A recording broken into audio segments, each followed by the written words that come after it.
নমস্কাৰ আপোনালোক সকলোকে পুনৰবাৰ টিকে মাইণ্ডৰ অন্য এটা ৰাতিপুৱাৰ ধামাকাদাৰ খবৰলৈ স্বাগতম জনাইছো। আজি আপোনালোকে সাউন্ড কোৱালিটি অকনমান বেয়া পাব পাৰে কাৰণ মই যিডাল মাইকেৰে সদায় ভিডিও বনাও এইডাল অকনমান প্ৰবলেম দিছে। তো যাৰ কাৰণে আজি বেলেগ এটা মাইকেৰে ভিডিও বনাব লগা হৈছে, কিন্তু ইয়াৰ কোৱালিটিটো বৰ বিশেষ ভাল নহয়। এইটোটা মানে জেনেৰিক কোম্পানী, এইটোটা এথিকেল কোম্পানী বা ব্ৰেন্ডেড কোম্পানী, যাৰ কাৰণে ইয়াৰ সাউন্ড কোৱালিটিটো ভাল, কিন্তু ইয়াৰ বৰ ভাল আৰু যি কি নহওক আজি অকনমান আপোনালোকে কম্প্ৰমাইজ কৰি ল'ব। কালিৰ পৰা আপোনালোকে আকৌ এইডাল সাউন্ড কোৱালিটি পাই যাব। তো আগবাইছো আজিৰ প্ৰথমটো খবৰ ফালে। প্ৰথমটো খবৰ ওলাইছে ধেমাজিৰ পৰা এজন ব্যক্তিয়ে বাহিৰত কাম কৰিবলৈ বুলি গৈছিল আৰু সেই ব্যক্তিজন বৰ্তমান নিৰুদ্দেশ হৈ আছে বুলি খবৰ ওলাইছে। স্ক্ৰীনত মই আপোনালোকক তেখেতৰ ফটো দি দিছো। তো তেখেতে ডিব্ৰুগড়ৰ পৰা অন্ধ্ৰপ্ৰদেশ বিবেক এক্সপ্ৰেছৰ জৰিয়তে গৈ আছিলে ধেমাজি বৰদলনিৰ পৰা। তেখেতৰ নাম হৈছে পৱন চুতীয়া, তেখেতৰ বয়স হৈছে 51 বছৰ। বৰ্তমান তেখেত নিৰুদ্দেশ হৈ আছে বুলি জনাইছে। তো তেখেতক যদি বাহিৰত কাম কৰি থকা কোনো লোকে দেখে তেন্তে 6000422178 এই নাম্বাৰটোত যোগাযোগ কৰিব। এই নাম্বাৰটো তেখেতলোকৰ পৰিয়ালবৰ্গৰ আপোনালোকে যোগাযোগ কৰিব যদি সেই স্ক্ৰীনত দেখা পোৱা ব্যক্তিজনক যদি আপোনালোকে দেখা পায়। হ'ব পাৰে কেতিয়াবা কিবা কাৰণত ৰাস্তা পাহৰি কেতিয়াবা কোনো লোকে কৰবাত থাকিবও পাৰে, গতিকে আপোনালোকে যদি দেখা পায় বাহিৰত যদি আপুনি ইয়াত থাকে তেন্তে কল কৰি তেখেতলোকক ফেমিলিটোক জনাই দিব। আগবাইছো ইয়াৰ পাছৰটো খবৰ ফালে। বৰ্তমান নিৰ্বাচনীৰ বতৰ বুলি এই কাৰণে কৈছো কাৰণ আগন্তুক আহি আছে পঞ্চায়ত নিৰ্বাচনৰ পাছতেই আহি পৰিব আমাৰ অসমত বিধানসভা নিৰ্বাচন। পঞ্চায়ত নিৰ্বাচনক বৰ বিশেষ গুৰুত্ব প্ৰদান নকৰে বাৰু ডাঙৰ মন্ত্ৰীসকলে, কিন্তু তাৰ পাছতো পঞ্চায়ত ইলেকশ্যনেও কিন্তু যথেষ্ট ভূমিকা পালন কৰে বিধানসভাৰ নিৰ্বাচনত। কাৰণ যদিহে প্ৰত্যেকটো পঞ্চায়তত যদি কোনো এটা পাৰ্টিয়ে তেওঁলোকৰ যদিহে সদস্য দিব পাৰে বা তেওঁলোকৰ সদস্যৰে যদি গোটেই পঞ্চায়তটো ভৰি থাকে তেনেহলে বিধানসভা নিৰ্বাচনত প্ৰচাৰ চলোৱাৰ ক্ষেত্ৰত অকনমান সুবিধা হয়। তো সেইকাৰণে একেবাৰেও মানে হেৰি নাই বুলি কৰিব নোৱাৰি, অকনমান হলেও গুৰুত্ব আছে পঞ্চায়ত নিৰ্বাচনত। এতিয়া পঞ্চায়ত নিৰ্বাচনেই হওক বা যি নিৰ্বাচনেই নহওক বা ইফালে উপ নিৰ্বাচন হৈ গৈছে, তাৰ মাজতেই এতিয়া পলিটিকেল পাৰ্টিসমূহৰ মাজত বাকযুদ্ধ হৈ আছে, তৰ্ক বিতৰ্ক হৈ আছে। তো সেই সময়তে অসমৰ মুখ্যমন্ত্ৰী ডক্টৰ হিমন্ত বিশ্ব শৰ্মা দেৱে হৈছে এজন সম্পূৰ্ণ হিন্দু সনাতন সাপোৰ্টাৰ মানুহ। তেখেতে হিন্দুক লৈ বিৰাটি লাগি থাকে আৰু আনফালে তেখেতে এলিগেশ্যন লগায় যে কংগ্ৰেছে আকৌ মুছলিমক লৈ তেওঁলোকে লাগি থাকে। তো কংগ্ৰেছ বিলাক মুছলিম বুলি মানে কংগ্ৰেছী যিসকল কৰে তো তেওঁলোকে মুছলিমৰ পক্ষে মাত দিয়ে বা থিয় দিয়ে বুলি হিমন্ত বিশ্ব শৰ্মা দেৱে কৈ থাকে, বা হিমন্ত বিশ্ব শৰ্মা দেৱ বুলি নহয় বিভিন্নজন পলিটিচিয়ানে কৈ থাকে। এতিয়া মন্ত্ৰী হিমন্ত বিশ্ব শৰ্মা দেৱে কৈছে যদিহে কংগ্ৰেছে আমাৰ অসমত গো মাংস নিষিদ্ধ হ'ব বুলি যদি লিখি দিয়ে তেন্তে হেনো হিমন্ত বিশ্ব শৰ্মা দেৱে অহাবাৰ ইলেকশ্যনত নিৰ্বাচনী প্ৰচাৰ চলাব কংগ্ৰেছক ভোট দিব লাগে বুলি। যদি কংগ্ৰেছে এইটো লিখি দিয়ে যে অসমত গো মাংস বন্ধ হ'ব লাগে তেন্তে, বা ৰকিবুল হুছেইনে যদি লিখি দিয়ে যে অসমত গো মাংস বন্ধ হ'ব লাগে, বা ভূপেন বৰা বা গৌৰৱ গগৈ যদি লিখি দিয়ে অসমত গো মাংস বন্ধ হ'ব লাগে, তেতিয়া বোলে নেক্সট যি নেকি বিধানসভা নিৰ্বাচন, সেই বিধানসভা নিৰ্বাচনত প্ৰচাৰ চলাব কংগ্ৰেছৰ হৈ প্ৰচাৰ চলাব ডক্টৰ হিমন্ত বিশ্ব শৰ্মা দেৱে। এতিয়া দেখা যাওক ইয়াৰ প্ৰত্যুত্তৰ কি দিয়ে ভূপেন বৰা ডাঙৰীয়া বা গৌৰৱ গগৈয়ে। আগবাইছো ইয়াৰ পাছৰটো খবৰ ফালে। আপোনালোকেতো হয়তো ৰাজকুন্দ্ৰাক চিনি পায়। ৰাজকুন্দ্ৰাক চিনি নাপালেও হয়তো আপোনালোকে শিল্পা চেত্ৰীক চিনি পায়। শিল্পা চেত্ৰী হৈছে এগৰাকী বলিউডৰ বহুতে ভাল এক্ট্ৰেছ, যিগৰাকীয়ে নেকি বহু বছৰৰ পৰা বলিউডৰ ইণ্ডাষ্ট্ৰীত কাম কৰি আহিছে। তেখেতক হয়তো আপোনালোকে নিশ্চয় চিনি পায়। এতিয়া তেখেতৰ হাজবেণ্ডৰ আজিৰ পৰা কিছুদিন পূৰ্বে এটা খবৰ ওলাইছিলে যে তেখেতৰ হাজবেণ্ডে এডাল্ট মুভি বনায়, যিবোৰ নেকি আমি আমাৰ ঘৰৰ মা দেউতা বা অন্য কাৰোবাৰ সৈতে বহি চাব নোৱাৰো তেনেকুৱা ধৰণৰ ফিল্ম বিলাক তেখেতে নিৰ্মাণ কৰে, যিবিলাকত নেকি আপোনাৰ আগতে মিয়া খালিফা, সানি লিঅনি এনেকুৱা ধৰণৰ এক্টৰ বিলাকে কাম কৰিছিল। তেনেকুৱা ধৰণৰ এডাল্ট মুভি বিলাক বনায় ৰাজকুন্দ্ৰাই। এতিয়া তেখেতৰ ওপৰত এলিগেশ্যন লাগিছিলে, তেখেতক এৰেষ্ট কৰিলে, তাৰ পাছত তেখেতৰ জামিন লাভ কৰিলে, তেখেতৰ ওপৰত কেছ চলি আছিলে। কিন্তু তাৰ পাছতো এতিয়া আকৌ তেখেতলৈ সমন জাৰি কৰা হৈছে। আকৌ খবৰ ওলাইছে তেখেতে হেনো আকৌ অশ্লীল ভিডিঅ' প্ৰস্তুত তথা বিতৰণত সহায় সহযোগ কৰিছে বুলি পুনৰ জনাইছে। মানে সেই ইণ্ডাষ্ট্ৰিটোত টকা চাগে বহুত আছে, যিবিলাক প্ৰডিউচাৰ যিবিলাক ডাইৰেক্টৰ তেওঁলোকৰ চাগে টকা বহুত আছে, যাৰ কাৰণে তেওঁলোকে সেই ইণ্ডাষ্ট্ৰিটো এৰিব নিবিচাৰে। তো তেখেতে সেইবিলাক বস্তু ভাৰতত থাকি বনোৱা নাছিলে, ভাৰতৰ বাহিৰত বনাইছিলে। আমাৰ ভাৰততো সম্পূৰ্ণৰূপে বেন, কিন্তু ভাৰতৰ বাহিৰৰ কোনো এখন দেশৰ তেওঁলোকে নাগৰিকত্ব লৈ বনাই আছিলে, কিন্তু তাৰ পাছতো তেওঁলোক ফচি গ'ল। এতিয়া আকৌ ফচিছে বুলি খবৰ ওলাইছে। আগবাইছো ইয়াৰ পাছৰটো খবৰ ফালে। ইয়াৰ পাছৰ খবৰটো ওলাইছে চেন্নাইৰ পৰা। খবৰ ওলাইছে চেন্নাইত হেনো এক বিশেষ ফেংগালৰ নামেৰে এক বিশেষ ঘূৰ্ণী বতাহৰ কবলত সোমাই পৰিছে চেন্নাই মহানগৰ, যাৰ কাৰণে নেকি কেইবাখনো ৰেল বাতিল কৰিব লগা হৈছে বুলি জনাইছে। ব্যাহত হৈছে জনজীৱন। আজিকালি বতৰৰো কোনো গ্যাৰান্টি নাই, কেতিয়া কোন সময়ত ক'ত আহি উপস্থিত হয় কোনো ধৰণৰ গ্যাৰান্টি নাই। বতৰ কেতিয়াও কেতিয়া সলনি হৈ যাব সেইটোক আপোনালোকে গ্যাৰান্টি ক'ব নোৱাৰে যে এইটো সময়ত বতৰ ভাল থাকিব, এইটো সময়ত বতৰ বেয়া থাকিব। আগবাইছো ইয়াৰ পাছৰটো খবৰ ফালে। 1 ডিচেম্বৰ তাৰিখৰ দিনাখনেই সলনি হ'ল ৰন্ধন গেছৰ দাম। জনতাৰ মূৰত আকৌ এবাৰ মাধমাৰ দিলে কেন্দ্ৰ চৰকাৰৰ ফালৰ পৰা। খবৰ ওলাইছে যিটো নেকি বাণিজ্যিক চিলিণ্ডাৰ আছে, তো সেই বাণিজ্যিক চিলিণ্ডাৰটোত প্ৰায় 16.50 টকাকৈ বৃদ্ধি পাইছে বুলি জনাইছে। বাণিজ্যিক চিলিণ্ডাৰ মানে যিটো চিলিণ্ডাৰ নেকি দোকানত ৰেষ্টুৰেণ্টত ব্যৱহাৰ কৰে, সেই বাণিজ্যিক চিলিণ্ডাৰটোৰ দাম বৃদ্ধি পাইছে।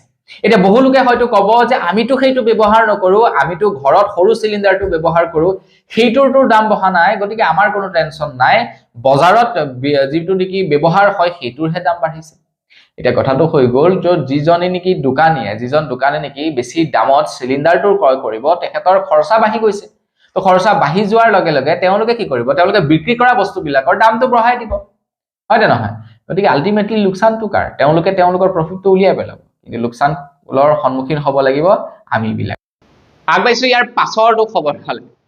মানুহৰেনো যেতিয়া বেয়া দিন আহে সব ফালৰ পৰা বেয়া দিন আহে, সব ফালৰ পৰা, মুঠতে আগফালে পাছফালে সব ফালে বেয়া দিন আহে। তো মোৰো সেই একে অৱস্থা হ'ল। এইডাল অলপ বেয়া হৈছিলে, তো তাৰপিছত এইডাল ব্যৱহাৰ কৰিছিলোঁ।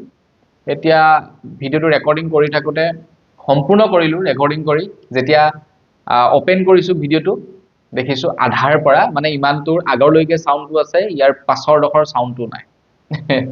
বেয়া দিন আহিলে সব ফালে আহে মুঠতে। এতিয়া আকৌ এডালকে ব্যৱহাৰ কৰিছোঁ, চাওঁ চাউণ্ড কোৱালিটি আহে নে নাহে। বাৰু যি কি নহওক, টেষ্ট কৰোঁতেতো আহিছিলে, এতিয়া দেখা যাওক কি হয়। আগবাইছো ইয়াৰ পাছৰটো খবৰ ফালে। ইয়াৰ পাছৰ খবৰটো ওলাইছে আম আদমি পাৰ্টিৰ ওপৰত। তো আম আদমি পাৰ্টিৰ অৰবিন্দ কেজৰিৱালে বৰ্তমান সময়ত পদযাত্ৰা চলাই আছে। তেখেতে বৰ্তমান সময়ত পদযাত্ৰা কৰি আছে দিল্লী।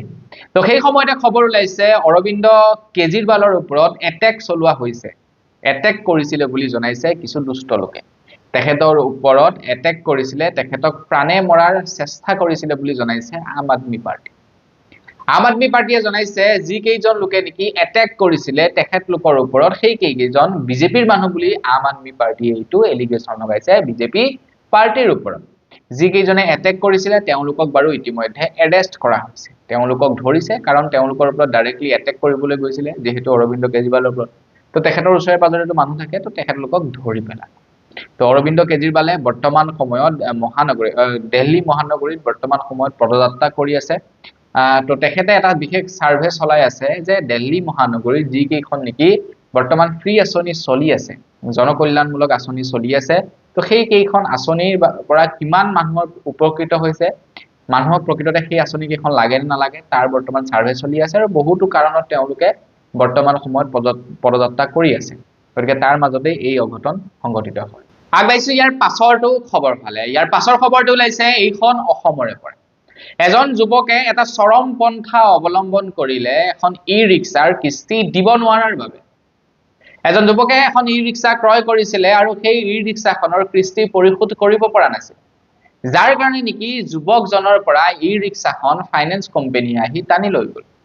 আৰু তাৰ পাছতেই সেই যুৱকজনে এক বিশেষ চৰম পন্থা অৱলম্বন কৰিছে বুলি খবৰ ওলাইছে। গাঁওবাসীয়ে জনোৱা অনুসৰি সেই যুৱকজন খুবেই ভাল আছিলে, যিজনে নেকি মানুহৰ লাজ অপমান সহ্য কৰিব নোৱাৰি অৱশেষত সেই যুৱকজনে এক চৰম পন্থা অৱলম্বন কৰি ল'লে বুলি জনাইছে। ল'ৰাজনৰ নাম হৈছে নিপমজ্যোতি দাস। আগবাইছো ইয়াৰ পাছৰটো খবৰ ফালে। ইয়াৰ পাছৰ খবৰটো ওলাইছে HIV ৰ ওপৰত বা AIDS বেমাৰৰ ওপৰত। ইয়াৰ পাছৰ খবৰটো ওলাইছে তো আপোনালোকে হয়তো নিশ্চয় জানে যে ফিজিক্যালি ইন্টিমেট হলে HIV বেমাৰ মানুহৰ দেহত বিয়পিব পাৰে কোনো এজন HIV পজিটিভৰ পৰা অন্য এজন সুস্থ মানুহলৈ HIV পজিটিভ বিয়পিব পাৰে যদিহে ফিজিক্যালি ইন্টিমেট হোৱা যায় এইটো মিছা নহয় এইটো সঁচা কথা যে ফিজিক্যালি ইন্টিমেট হলে এজন ভাল মানুহৰ পৰা এজন ফিজিক্যালি এজন মানুহৰ পৰা মানে HIV পজিটিভ থকা মানুহৰ পৰা এজন ভাল মানুহলৈ HIV পজিটিভ বিয়পিব পাৰে এইটো সঁচা কথা কিন্তু ডক্টৰ সকলে কৈছে যে কেৱল HIV পজিটিভ তেনেকৈ নিবিয়পে HIV পজিটিভ বিয়পাৰ কেইবাটাও কাৰণ থাকে ডক্টৰ সকলে কৈছে যে HIV পজিটিভ থকা কোনো ৰোগীৰ যদি তেজৰ সংস্পৰ্শত আমি আহো তেতিয়াও আমাৰ দেহত HIV বেমাৰ হ'ব পাৰে বুলি জনাইছে সাপোজ ধৰি লওক কোনো এজন ব্যক্তিয়ে অন্য এজন ব্যক্তিক তেজ দিলে তেখেতৰ গাত HIV আছিল তো তেখেতৰ গালও যাব যদি কোনো এজন ব্যক্তিয়ে ব্যৱহাৰ কোনো এজন HIV পজিটিভ ব্যৱহাৰ কৰা যদি বেজিৰ সিৰিঞ্জটো যদি অন্য এজন ভাল ব্যক্তিক ব্যৱহাৰ কৰি দিয়ে সেই ক্ষেত্ৰতো HIV বেমাৰটি যাব বুলি কৈছে তো মুঠৰ ওপৰত ক'বলৈ গ'লে HIV পজিটিভ তেজৰ সংস্পৰ্শত আহিলেও হ'ব পাৰে আগবাইছো ইয়াৰ পাছৰটো খবৰ ফালে বৰ্তমান সময়ত চৰকাৰখনে বৰ্তমান সময়ত মহিলা সবলীকৰণৰ কাৰণে বহুতেই জোৰ দিছে এতিয়া আপোনালোকৰ লগত কথা যে আপোনালোকে কেৱল বিয়া হবৰ বাবেই জন্ম লৈছে নে আপোনালোকেও জীৱনত কিবা এটা কৰি যাম বুলি ভাবিছে মোৰ মতেতো মহিলা পুৰুষ আজিকালি যুগত সেইটো বাছনিকাৰী থকাৰ সময় নাই আৰু তো সকলোৱে লাগিব লাগে সকলোৱে কৰিব লাগে তেতিয়া উন্নতি হয় যদি আপুনি এগৰাকী মহিলা আপুনিও কৰক ভালদৰে কাম কেৱল পুৰুষজনৰ মুখলৈকে চাই থাকিলে নহব আজিৰ ডেটত ক'বলৈ গ'লে যিটো পৰিস্থিতি চলিছে এজনৰ ইনকমে নচলে আৰু যি কি নহওক এটা কথাটো হৈ গ'ল ভাৰত চৰকাৰে বৰ্তমান সময়ত বিভিন্ন পদ্ধতিৰ মাধ্যমেৰে মহিলা সবলীকৰণৰ চেষ্টা কৰিছে তাৰ মাজতে এটা অন্যতম হৈ গ'ল লোন দি মহিলাসকলক বিজনেছমেন কৰিব বিচাৰিছে এতিয়া আপোনালোকে সেইটো সাহস কৰে নকৰে সেইটো আপোনালোকৰ কথা তো সেই সময়তে খবৰ ওলাইছে বিহাৰৰ মধুবনীৰ পৰা আমাৰ ভাৰতৰ বিত্তমন্ত্ৰী নিৰ্মলা সীতাৰামনে যোৱাকালি প্ৰায় 50,000 মহিলাক 1121 কোটি টকা প্ৰদান কৰে বুলি জনাইছে ঋণ প্ৰদান কৰে 1121 কোটি টকা মহিলাসকলক গতিকে আপোনালোকেও এপ্লাই কৰক বেংকত যাওক আবেদন কৰক মহিলাসকলক স্পেচিয়েল ডিসকাউন্ট প্ৰদান কৰে গতিকে চিন্তা কি হ'ল আগবাইছো ইয়াৰ পাছৰটো খবৰ ফালে যিসকল পুৰুষে নেকি নাবালিকক বিয়া পাতে বা যিসকলে নেকি নাবালিকক বিয়া পতাৰ কথা ভাবি আছে যে এজনী সৰু ছোৱালী বিয়া পাতিম আমুক তামুক তো তেওঁলোকৰ কাৰণে এইটো এটা বিৰাটেই গুৰুত্বপূৰ্ণ খবৰ তো খবৰ লাইছে যদিহে কোনো স্বামীয়ে নিজৰ নাবালিক পত্নীৰ লগত যদি দুইজনৰ সন্মতি সাপেক্ষেও যদি ফিজিক্যালি ৰিলেশন ৰাখে তেনেহলে সেইটো এটা বলৎকাৰ ৰূপে ধৰা হ'ব বুলি জনাইছে ট্ৰু জবৰদস্তি কৰা হ'ব বুলি জনাইছে কাৰণ নাবালিকৰ কোনো ষ্টেটমেন্টেই একচেপ্ট নহয় কোৰ্টত গতিকে আপুনি তেখেতৰ লগত ফিজিক্যালি ইন্টিমেট হৈছে দেন আপুনি এজন অপৰাধী গতিকে কম বয়সৰ ছোৱালী বিয়া পতা ধান্দাটো বাদ দিব যদি মনত পৰি ৰাখিছে কোনোবা আগবাইছো ইয়াৰ পাছৰটো খবৰ ফালে ইয়াৰ পাছৰটো এটা বিৰাটে ভাল খবৰ ওলাইছে আমাৰ সকলোৰে কাৰণে এটা বিৰাট ভাল খবৰ অসমৰ মুখ্যমন্ত্ৰী ডক্টৰ হিমন্ত বিশ্ব শৰ্মাদেৱে কৈছে যদিহে এতিয়াৰে পৰা আপোনালোকে কোনোবা এটা অফিচত গৈ আছে আপোনাৰ কামটো যেনিবা হোৱা নাই তেখেতে আপোনাক পিছুৱাই আছে তেন্তে আপোনালোকে এতিয়াৰে পৰা সেই অফিচত গৈ সময় নষ্ট কৰাৰ প্ৰয়োজন নাই বুলি জনাইছে এতিয়া আপোনালোকৰ কাৰণে এটা পোৰ্টেল মুকলি কৰা হ'ব ৰাজহুৱা পোৰ্টেল মুকলি কৰা হ'ব য'ত আপোনালোকে কমপ্লেইন কৰিব পাৰিব সেই ব্যক্তিজনৰ ওপৰত যে মই বাৰে গৈ আছো তেখেতে মোক কামটো কৰি দিয়া নাই ইমান দিন হৈ গ'ল মোৰ কামটো কৰি থকা তো আপোনালোকে কমপ্লেইন কৰিব পাৰিব আৰু মুখ্যমন্ত্ৰী ডাঙৰীয়াই কৈছে যে সেই ব্যক্তিজনে বা সেই কৰ্মচাৰীজনে এতিয়া সেই যিজন ব্যক্তিৰ কাম কৰি নিদিব তেখেতক 100 পৰা 10,000 টকা পৰ্যন্ত জৰিমনা দিব লাগিব বুলি জনাইছে মানে ক'বলৈ গ'লে আপোনাৰ যদি কিবা কোনোবাই কাম নকৰে দেন আপুনি গৈ কমপ্লেইন কৰিলেগে হৈ গ'ল আগবাইছো ইয়াৰ পাছৰটো খবৰ ফালে আপোনালোকে বাৰু অত্যাধিক হেডফোন এয়াৰফোন ব্যৱহাৰ কৰে নেকি কমেন্ট এটা কৰি জনাবচোন আজিকালিতো হেডফোন আৰু এয়াৰফোন ব্যৱহাৰ নকৰে আজিকালি এয়াৰপড ব্যৱহাৰ কৰে ওয়াৰ নাথাকে ওয়াৰলেস কাণতে লগাই থৈ দিয়ে সৰুকে ব্যৱহাৰ কৰে নে নকৰে কমেন্ট এটা কৰি জনাব বেলেগকনো কি কম মই নিজে ব্যৱহাৰ কৰো ইমান আৰু সেই পৰ্যায়ত ব্যৱহাৰ নকৰো অলপ কেতিয়াবা কৰবাত যেনে ধৰি লওক ভিৰভাৰ এৰিয়াত গৈছো তাত লগাই থওঁ যাতে ফোনটো আহিলে ৰিসিভ কৰিবৰ কাৰণে সুবিধা হয় তো তাৰ কাৰণে লগাই ৰাখো তো আপোনালোকে ব্যৱহাৰ কৰে নে নকৰে কমেন্ট এটা কৰি জনাব এটা কৈছে যে এয়াৰপড যদি আমি অত্যাধিক ব্যৱহাৰ কৰো বা হেডফোন যদি আমি অত্যাধিক ব্যৱহাৰ কৰো তেন্তে ভৱিষ্যতলৈ গৈ আমাৰ কাণৰ বেমাৰ হ'ব পাৰে বুলি জনাইছে কাৰণ আমাৰ কাণৰ ভিতৰত কিছু সৰু সৰু মানে সৰু সৰু কিছুমান এনেকুৱা কোষ থাকে যিবিলাক কোষ নেকি মানে এই হেডফোনবিলাকৰ যিবিলাক বেছৰ আৱাজত খুব হিলে বুলি জনাইছে আৰু সেইবিলাক অত্যাধিক হিলাৰ ফলত কি হয় লাহে লাহে ডেমেজ হৈ যায় আৰু ফলত আমি কাণেৰে নুশুনা হওঁ বুলি জনাইছে মানে গানৰো এটা তৰংগ থাকেতো এইবিলাকতো তৰংগৰ দ্বাৰাহে আমাৰ কাণত আহি পৰে তো সেই তৰংগটো ডাইৰেক্ট কাণত যদি আমাৰ লাগি যায় কি হ'ব আপোনাৰ সেই কোষবিলাক ডেমেজ হয় আৰু তাৰ ফলত আমাৰ কাণেৰে নুশুনাৰ সম্ভাৱনা বাঢ়ি যায় আগবাইছো ইয়াৰ পাছৰটো খবৰ ফালে বজাৰত বৰ্তমান সময়ত কটা গাহৰিৰ দাম যথেষ্ট পৰিমাণৰ বেছি বজাৰত বৰ্তমান সময়ত কটা গাহৰি প্ৰতি কিলো দাম প্ৰায় 400ৰ পৰা 500 টকাৰ ভিতৰত ঠাই ভেদে বেলেগ বেলেগ হ'ব পাৰে বা মুছলমান কোনোবাই যদি চাই আছে বেয়া নাভাব যেটো মানে এটা খবৰ ওলাইছে যদি জনাইছো তো ঠাই ভেদে 400ৰ পৰা 500 টকা প্ৰতি কিলো কটা গাহৰিৰ দাম এটা কথাটো হৈ গ'ল আপুনি যদি এটা গাহৰি পোহে তো সেই হিচাপত কিন্তু আপুনি দামটো নাপায় বজাৰত বৰ্তমান 400ৰ পৰা 500 টকা দাম কিন্তু আপোনালোকে সেই হিচাপত পোহনীয়া গাহৰিটোৰ দামটো নাপায় কি কাৰণে কাৰণ বেপাৰীসকলে দাম দিব নিবিচাৰে কিয়নো বৰ্তমান সময়ত আমাৰ অসমৰ বজাৰত ভৰি পৰিছে বিলাতী গাহৰি বহিৰাগত গাহৰিয়ে বৰ্তমান অসমৰ বজাৰ ভৰি পৰিছে যাৰ কাৰণে নেকি বৰ্তমান সময়ত বেপাৰীবিলাকে গাহৰিৰ দাম দিব নিবিচাৰে দাম নিদিয়ে বেপাৰীবিলাকে আমাৰ লোকেল গাহৰিবিলাক কাৰণ ইবিলাক তেওঁলোকে সস্তাত পায় সেইবিলাক মেডিচিন খুৱায় আৰু সেই মেডিচিন খুৱাই সেইবিলাক আনি আছে তো হাজাৰটা মানা কৰাৰ পাছতো মানে নিষিদ্ধ আছে আমাৰ অসমত বহিৰাগত গাহৰি কিন্তু তাৰ পাছতো গাহৰি আহি আছে অসমলৈ অসমৰ এটা থলুৱা যিবিলাক নেকি লোকেল মানে আপোনাৰ পোহপালক আছে তো তেওঁলোক বিপদত পৰি গৈছে তো অসম চৰকাৰে ইয়াৰ ওপৰত ভালদৰে কিবা এটা ব্যৱস্থা হাতত ল'ব লাগে আগবাইছো একেবাৰে শেষৰটো খবৰ ফালে একেবাৰে শেষৰ খবৰটো ওলাইছে অমিত শাহ ডাঙৰীয়াৰ পুত্ৰ